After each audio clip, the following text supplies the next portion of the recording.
Maglulubat na pala ako.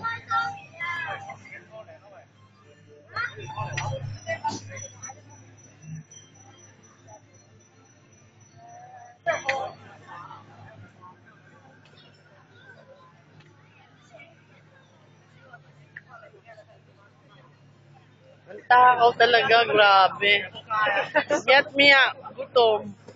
Grabing sandwich yan, 250 pesos. Nanay ko, grabe.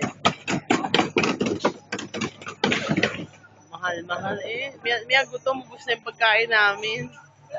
Ako nga ito lang, oh. Siya hindi eh, miya kain. Wala namang matira ngayon sa akin. Kala ko may matitirang sandwich.